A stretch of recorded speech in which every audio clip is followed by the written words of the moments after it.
السلام علیکم سامعین، کتاب کا نام تاریخ جنت البقیع اور پلیٹ فارم ہے کاشانہ بصیرت کا یوٹیوب چینل۔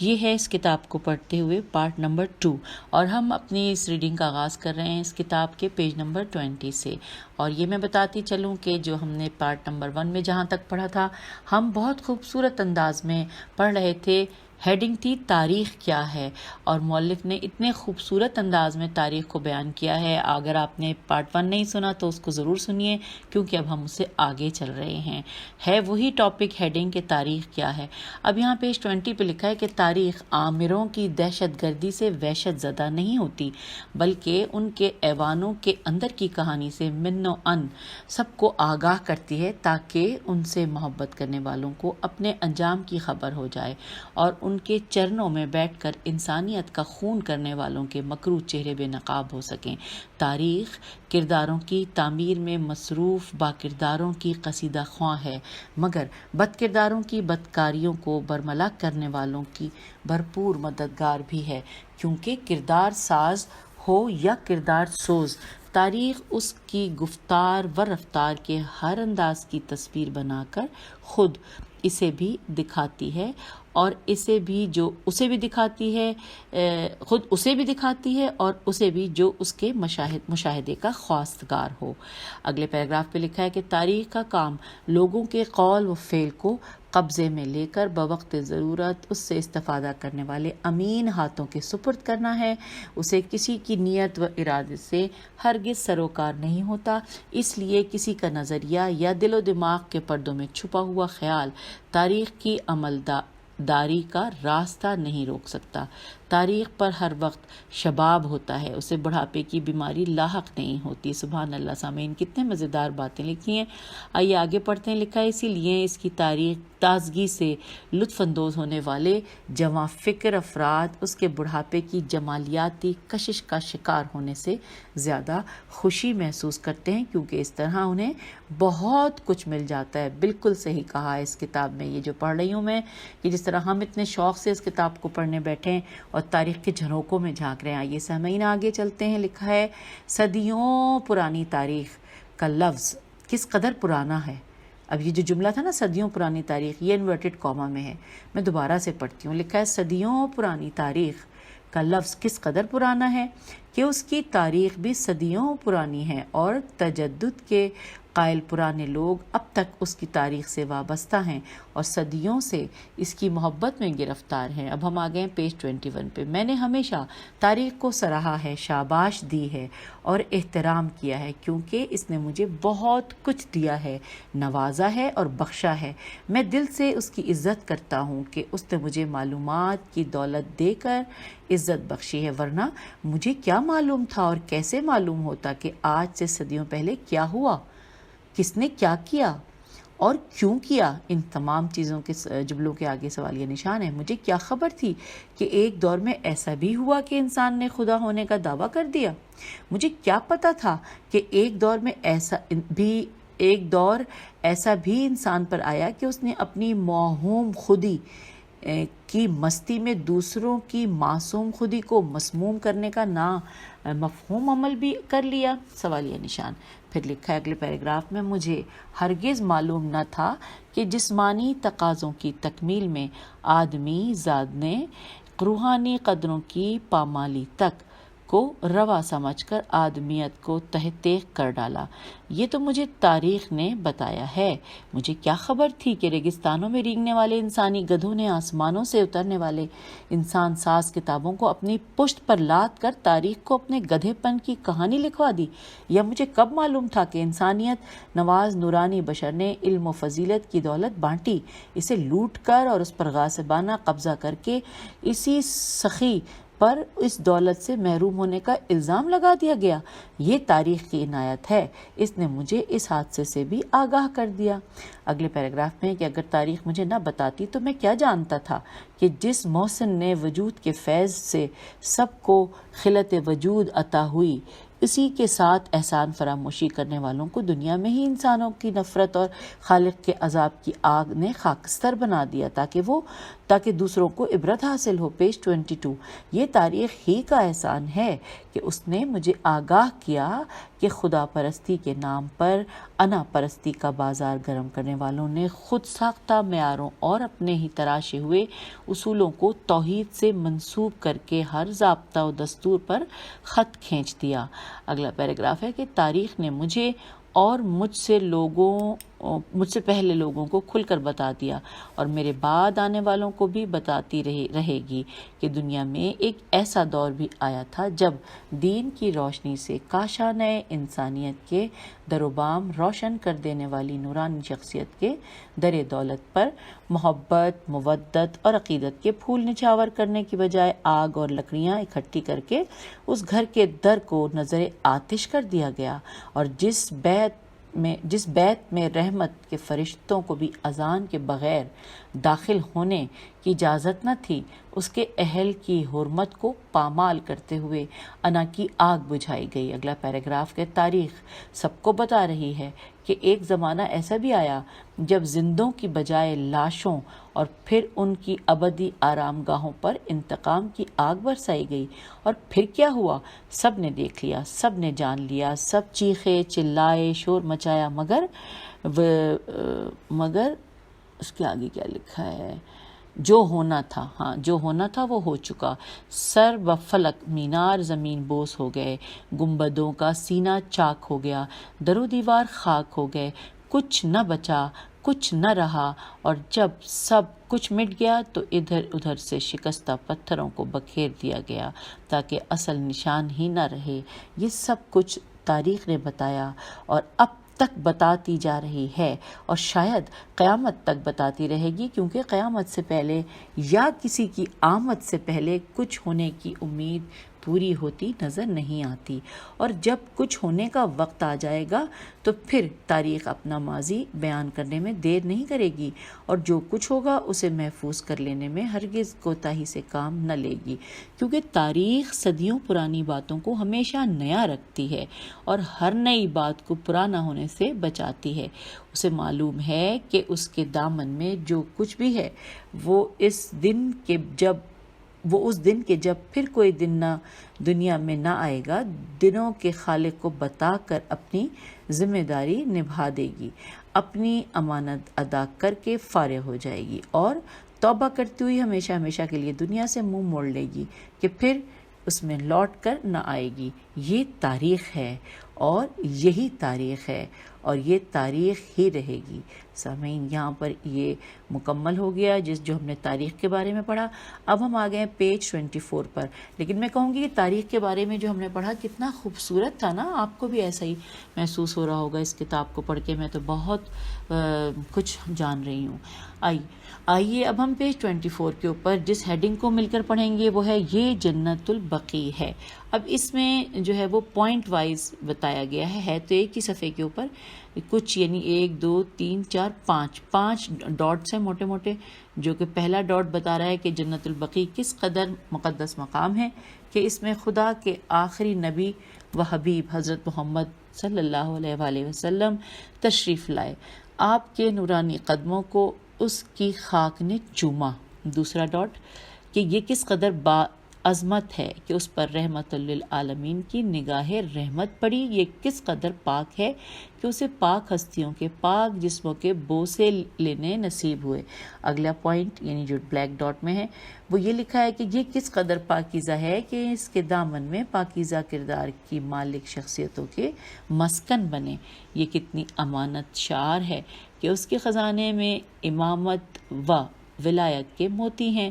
اگلا پوائنٹ جو بلیک ڈاٹ میں ہے کہ یہ کتنی وفادار ہے کہ ابھی تک صدر اسلام کی مجاہد شخصیات کو اپنے خیمے وجود میں چھپائے ہوئے ہے۔ اور اگلا پوائنٹ لکھا ہے کہ یہ اس لیے بھی عظیم ہے کہ اس میں عظیم انسانوں کی آرام گاہیں ہیں، یہ کتنی عزت دار ہے کہ عزتیں عطا کرنے والے رسول اللہ صلی اللہ علیہ وآلہ وسلم۔ بس یہ اتنا ہی لکھا ہے، اس کے آگے کچھ لکھا نہیں ہے، بس اتنا ہی لکھا ہے۔ پھر پیج 25 ہو سکتا ہے آگے کچھ لکھا ہو، کیونکہ ساتھ ہی پیج 25 ہے جس میں لکھا ہے جنت البقیع کا نقشہ، انہوں نے نقشہ دیا ہوا ہے۔ اب وہ تو بہت باریک باریک ہے، وہ تو کچھ سمجھ آ نہیں رہا، لیکن ہم پڑھ رہے تھے کہ یہ کتنی عزت دار ہے کہ عزتیں عطا کرنے والے رسول صلی اللہ علیہ وآلہ وسلم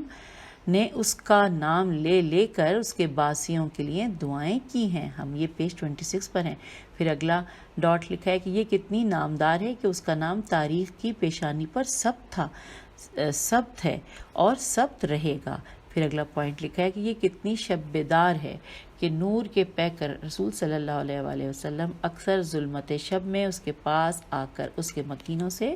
باتیں کرتے رہے،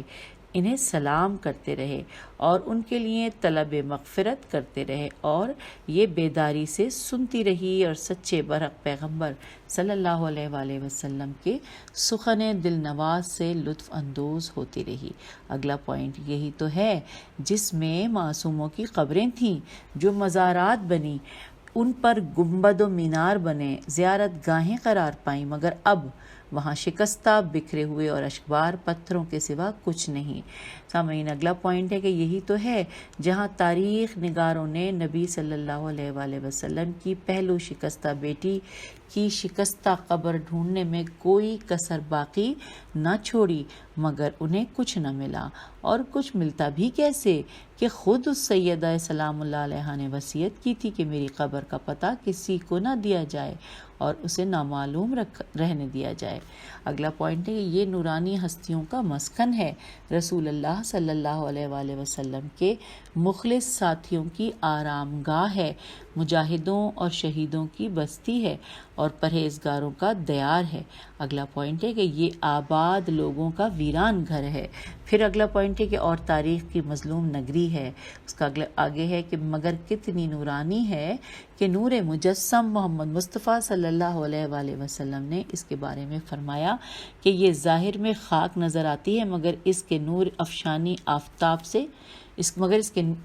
کی نور افشانی آفتاب سے دوبارہ پڑھتی ہوں کہ یہ بھی بتا دوں کہ ہم پیج 27 پہ آ گئے ہیں۔ ہاں جی، اب میں پڑھ رہی ہوں کہ اس کے بارے میں رسول صلی اللہ علیہ وآلہ وسلم نے فرمایا کہ یہ ظاہر میں خاک نظر آتی ہے، مگر اس کی نور افشانی آفتاب سے کم نہیں۔ اگر سورج زمین والوں کو نور دیتا ہے تو کیا ہوا، یہ تو آسمان والوں کو نور دیتی ہے۔ وہ بلندی پر ہوتے ہوئے پستی پر نور برساتا ہے، اور یہ پستی میں ہوتے ہوئے بلندیوں کو نور پہنچاتی ہے۔ اس کی ضیاء پاشیوں کا تقابل کس سے ہو سکتا ہے؟ اچھا سامعین، اب اگلا پوائنٹ ہے کہ یہ جنت ہے معصوموں کی،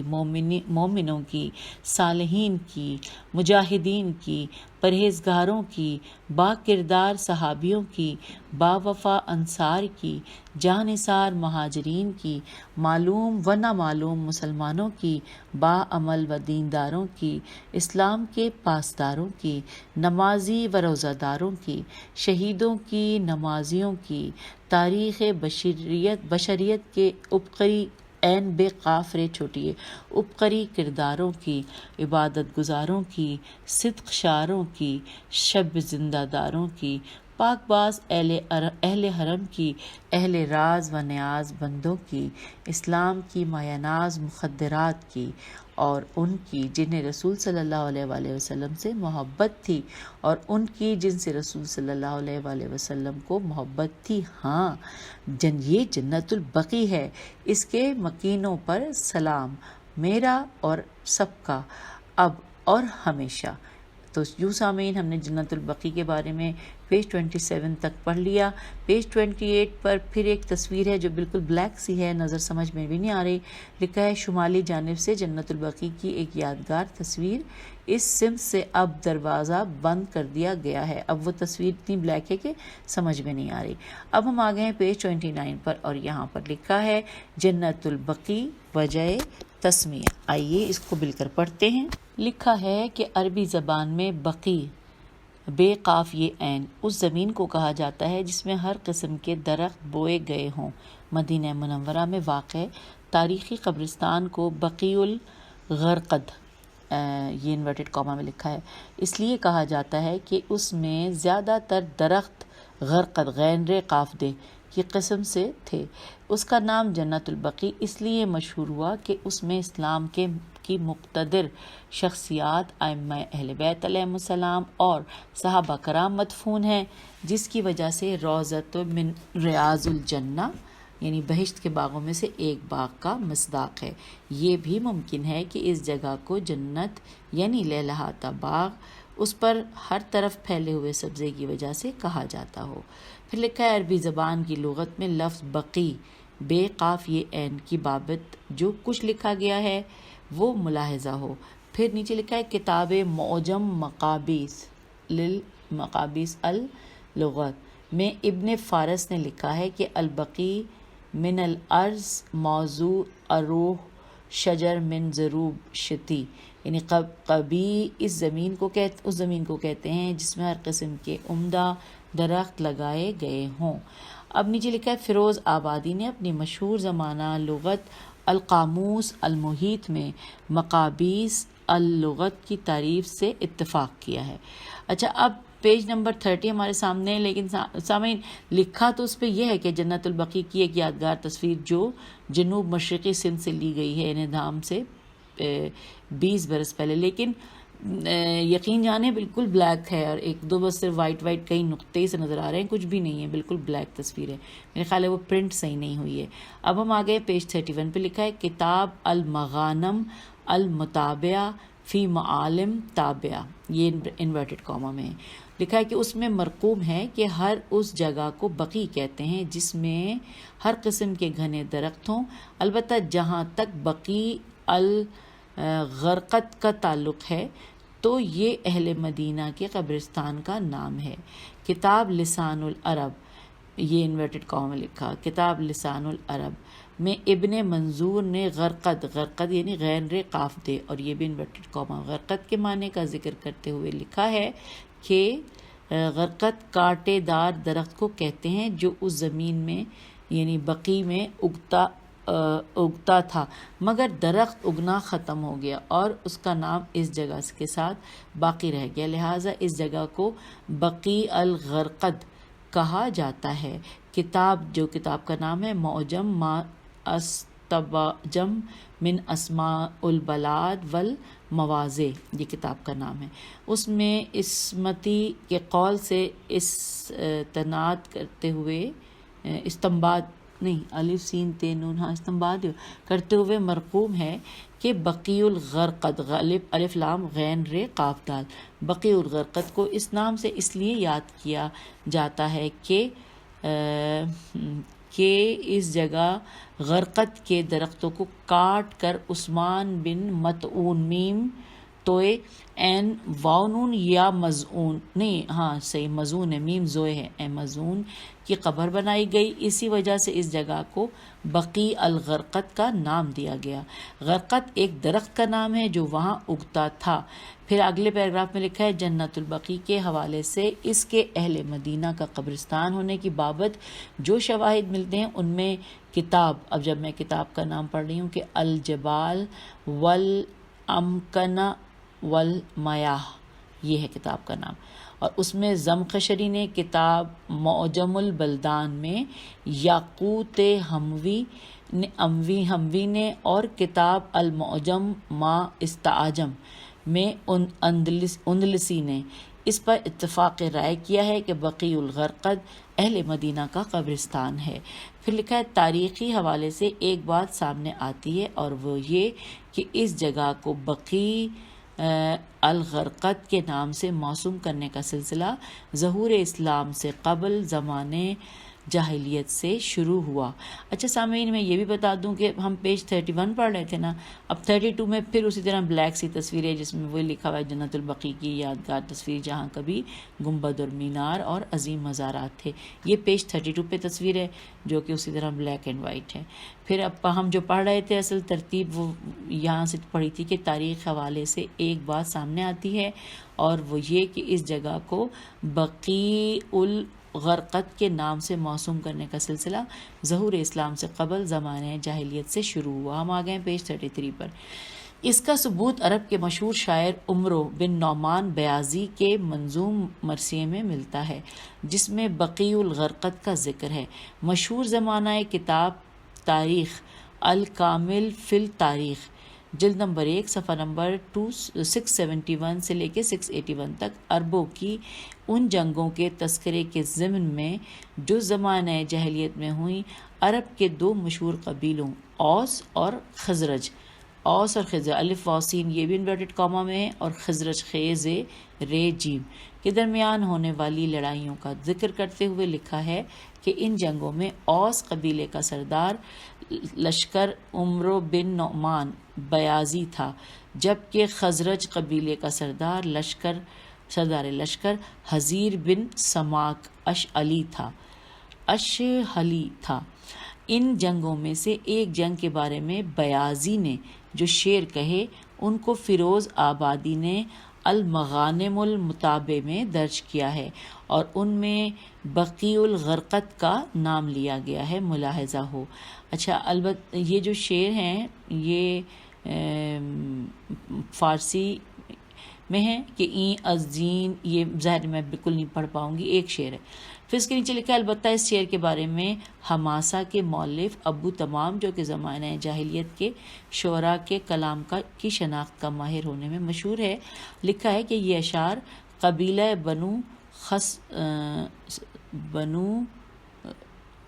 محسم ابھی مٹا ہوا سا ہے، اس قبیلہ بنو